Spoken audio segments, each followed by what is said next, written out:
శీతోష్ణ స్థితి వేడెక్కకుండా యువత కృషి చేయాలని భారత ప్రజారోగ్య సంస్థ ప్రతినిధి డాక్టర్ ఎంవివి మురళీమోహన్ అన్నారు. విశాఖపట్నం ఎంవిపి కాలనీలోని సమతా డిగ్రీ కళాశాలలో ఒడిశాకు చెందిన యూత్ సంస్థ నేతృత్వంలో ఆస్ట్రేలియన్ కాన్సులేట్ జెండర్ సహకారంతో క్లైమేట్ యూత్ అవేర్నెస్ వర్క్షాప్ నిర్వహించారు. ఈ సందర్భంగా డాక్టర్ ఎంవివి మురళీమోహన్ మాట్లాడుతూ ఆయన ఔషధ వనంలో మొక్కలు పరిశీలించాలని, ప్రతి ఒక్కరూ పర్యావరణహితంగా జీవించాలని అన్నారు. సమస్త జీవ వైవిధ్యాన్ని పరిరక్షణ కృషి చేయాలన్నారు. ప్రతి విద్యార్థి ఆరోగ్యంగా ఉండాలంటే, ఒత్తిడికి దూరంగా జీవించాలంటే ప్రకృతి ఆధారిత పంటలు పండించిన ఆహారాన్ని ఆరగించాలన్నారు. సమతా డిగ్రీ డైరెక్టర్ శ్రీనివాసరావు మాట్లాడుతూ పర్యావరణ పరిరక్షణ కోసం తమ విద్యా సంస్థలో నిరంతరం కార్యక్రమాలు నిర్వహిస్తున్నామని, శీతోష్ణ స్థితి వేడెక్కకుండా యువత కృషి చేయాలని అన్నారు.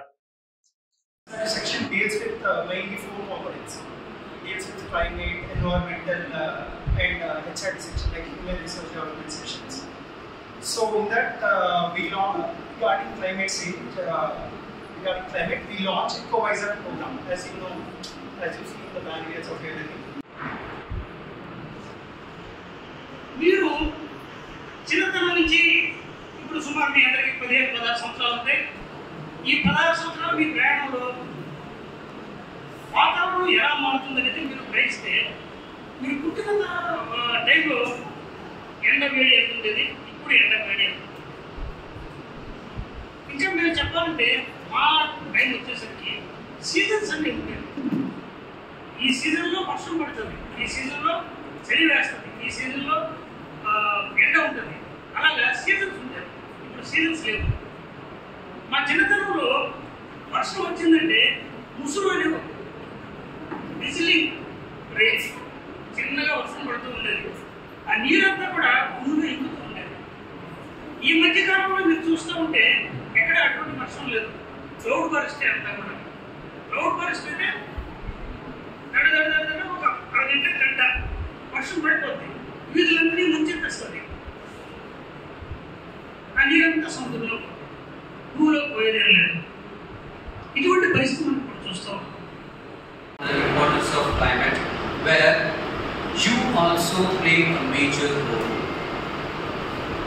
Right? So don't think that whatever has been told here is referred to somebody else. No. It is your generation also should carry the tradition of creating green climate. If you also don't contribute, the next generation may run short of what you call as the concept of greenery. And again, I cannot tell about you the concept of Kalki. You might have seen that. Okay, so at the outset, as rightly sir been said by sir, that in coming future, whatever programs sir you are trying to plan on behalf of youth and Australian Consulate, definitely I assure you from all my students that they will be coming and participating in your concept. So kindly let us know the dates so that people who are ready to come and participate. Thank you very much. All the best. చేసి ఉంచాల్సిందే. అలా ఉంచినట్టయితేనే మీకు next అక్కడ approval అనేది జరుగుతుంది అనమాట. Next ఇంకోటి ఏంటంటే, మనకు ఒకప్పుడు ఏంటి ఫ్యాన్ ఉండేవి కాదు, అందరూ బయట చక్కగా పడుకునేవి. ఇప్పుడు అందరూ అఫీషియల్ గా ఫస్ట్ ఏం చేసేవాళ్ళు, ఫ్యాన్ యూజ్ చేశారు కొద్ది రోజులు. ఈ ఫ్యాన్ కాస్త పోయింది, కూలర్ యూజ్ చేశారు. కూలర్ కాస్త పోయింది, ఏసీలు. ఒక ఇంట్లో ఎన్ని బెడ్రూమ్స్ ఉంటే అన్ని ఏసీలు యూజ్ చేస్తారు. దానివల్ల ఎఫెక్ట్ ఎవరికి? మన హ్యాపీ ఎంజాయ్ చేస్తాం, మనకి ప్రాబ్లం లేకుండా మనం ఎంజాయ్ చేసేస్తాం. కానీ నెక్స్ట్ జనరేషన్ వచ్చే వాళ్ళు చాలా ప్రాబ్లం ఫేస్ చేయాల్సి ఉంటుంది. ఎందుకంటే దీని నుంచి వచ్చిన ఎమిషన్ అనేది వాళ్ళ పైన పడుతుంది. కానీ మనం ఏం చేస్తాం, మనం హ్యాపీగా ఉంటాం కానీ మన జనరేషన్ ని మనమే మన చేతులతో మనం పాడు చేసుకుంటాం. కాబట్టి